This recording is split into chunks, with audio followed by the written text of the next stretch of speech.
तो नंदिता जी, आपसे जानना चाहूंगी कि ग्रहण साल में कई बार लगता है और ये चंद्र ग्रहण साल का अंतिम ग्रहण है, तो इसकी खास बात क्या है? किस तरह से ये ग्रहण जो है वो खास हो जाता है?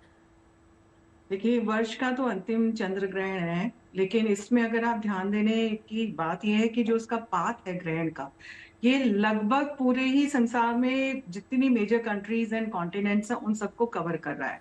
तो इसका मतलब है कि यहाँ पे ये कुछ ना कुछ इस तरह की परेशानियां या कष्ट लेकर के, चाहे आप यूरोप देखें, मिडल ईस्ट देखें, भारत देखें, ऑस्ट्रेलिया देखें, अफ्रीका देखें, साउथ अमेरिका देखें या north north east part of America देखें, ये सारे, और चाहे प्रशांत महासागर है, अटलांटिक ओशन है, आपका हिंद महासागर है, ये अंटार्कटिका, ये सारे इस ग्रहण की परिधि के अंदर आ रहे हैं।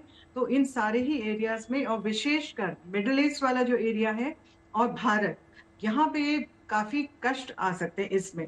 अब ग्रहण कैसे हो रहा है? ग्रहण पड़ रहा है अश्विनी नक्षत्र में।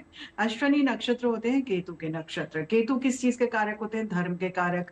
यानी कि धार्मिक कार्यों की वजह से या धार्मिक वजहों से हो सकता है कुछ ना कुछ तनाव की स्थितियां बनी, जो हम देख रहे हैं ऑलरेडी इजराइल में, पैलेस्टीन में आपस में, ये धर्म की वजह से विशेषकर ये जो भी क्लैशेस हो रहे हैं वो हो रहे हैं।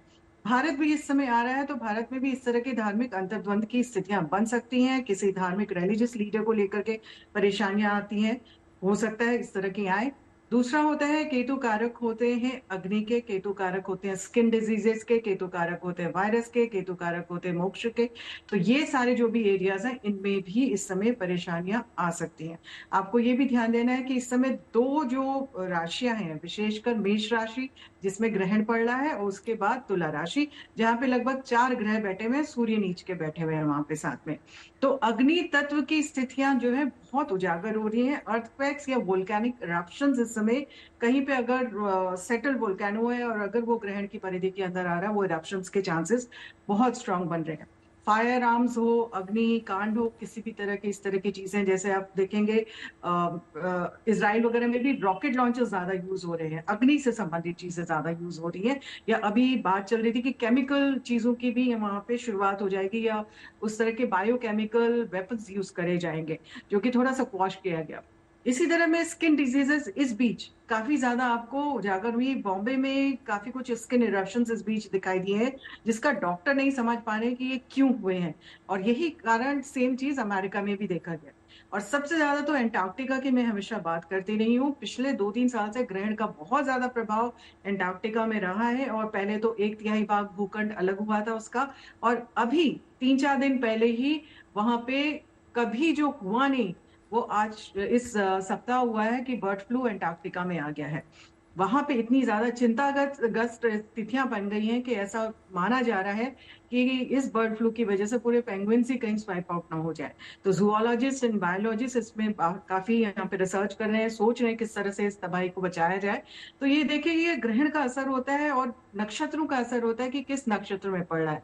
मंगल के घर पे पड़ रहा है, अश्विनी नक्षत्र में पड़ रहा है, तो ये इस तरह की स्थिति को यहाँ पे थोड़ा सा डिफिकल्ट सिचुएशन को लेके आता है। लेकिन इसमें आप बचाव भी कर सकते हैं। अगर आपको पता है कि ग्रहण के पात ऐसे हैं, तो उन सारे एरियाज में आप पहले से सावधानी बरते, तो बहुत हद तक का आप किसी भी नुकसान से बाहर निकल सकते हैं।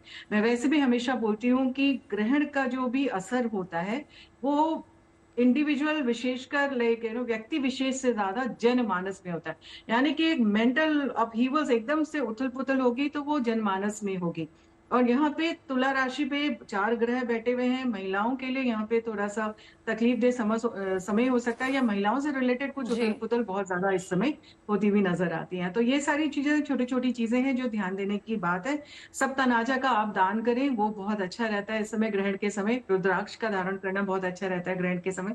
ये सारे भी आप चीजें कर सकते हैं। ध्यान करें, मंत्रोच्चारण करें, शुद्धिकरण करें, सकारात्मक सोच रखें, तो आप ग्रहण की बहुत ज्यादा नेगेटिव एनर्जी से काफी हद तक बाहर निकल पाते हैं।